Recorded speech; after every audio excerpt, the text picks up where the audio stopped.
So why am I drinking ice cream?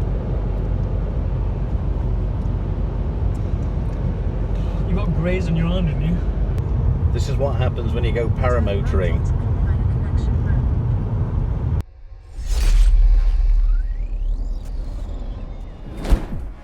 Well, welcome back everybody. I wanted to talk a little bit about the pain of paramotoring. Maybe it's me, I don't know, but there's been many days when I've not quite felt this paramotoring.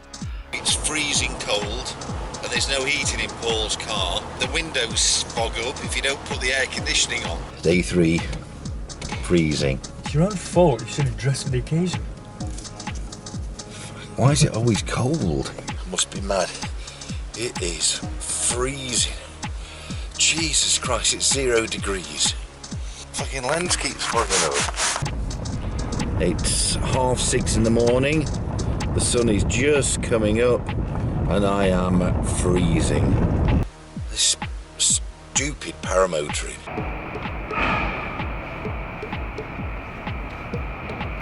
Should look at my handiwork. Good field dressing. Good field dressing. This one to do, yeah. And I guess you're wondering what happened at the beginning of this video. Paramotoring can be quite painful. So let me explain to you what happened. On that day, I decided to go with Paul to do some ground handling practice. But something a little bit freakish happened. I was reverse launching. I had the A's in my right hand and the D's in my left hand. And suddenly, I got some kind of freakish wind that came over my shoulder. Without pulling on the A's, the glider lifted itself into a wall off the ground. And I didn't like this. I didn't like the fact that the glider was doing what it was not supposed to do. And when I've got the A lines forward in my right hand and the D lines backwards in my left hand, I expect the glider to stay down on the ground. And it didn't. I held it for a little bit longer and the glider looked like it wanted to rise higher. So I let go of the A-lines completely, thinking that maybe in some way I was applying either some downwards pressure or some upward pressure that was just helping to inflate that wing and make it look like it was about to fly even though I didn't want it to. No sooner had I done that than suddenly this gust of wind came over my shoulder and the wing completely inflated in an instant. It flew across the ground at 30 or 40 kilometers per hour. And I was of course attached into the harness, so I was dragged across the ground with it. Dragged me for quite a way and I had some difficulty trying to do anything. The brakes came out of my hand, I'd let go of the D lines and I was hurtling across the ground, so I tried to deflate the glider by grabbing hold of the D lines on the right hand side and pulling them towards me. I had one attempt, I managed to get a couple of handfuls of line in. Suddenly there was another gust, it reinflated and yanked the lines out of my hand, actually burnt my hands, put little burn lines across my hands where the lines just ran through my fingers. So I had another attempt. This time I was feeling quite anxious and quite scared. I'd looked down, I could see on my arms that were being dragged across the ground that already they were looking bloody and red. And I realised I was in a little bit of trouble. So I tried a little bit harder, grabbed hold of the D lines on the right hand side and pulled them towards me. And then eventually I pulled the right side of the wing in so far that it deflated. I grabbed hold of the wing tip and it turned the wing into a streamer rather than a wing. There were a couple of more experienced pilots who were also down at the field and they'd noticed what had happened.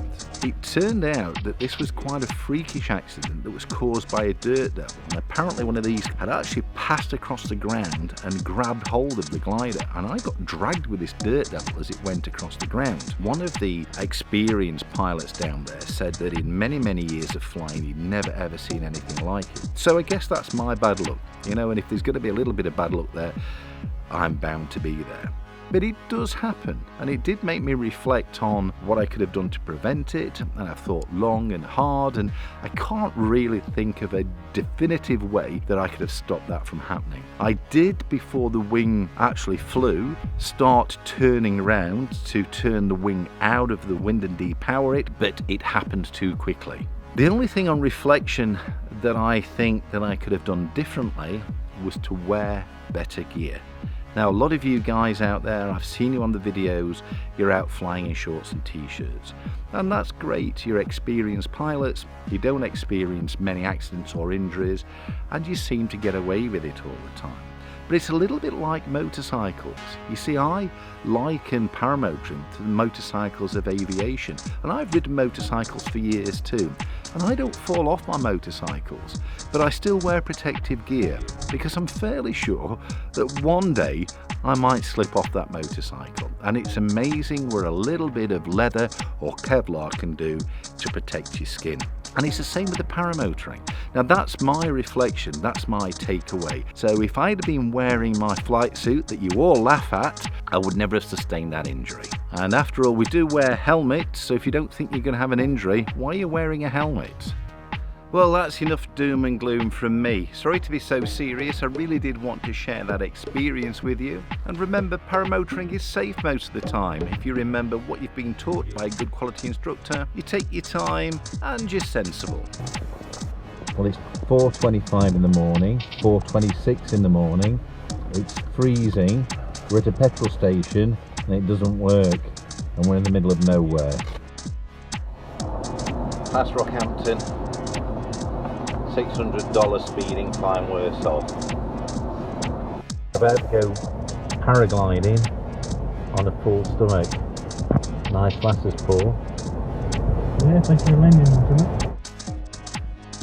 If you're liking these videos, please subscribe. I've had some awesome support. I get really excited when I get new subscribers. Please hit that bell icon. That way you get notifications when I produce new videos, and I'll see you the next time. Bye for now. Well, I'm back in bed and sunburnt again.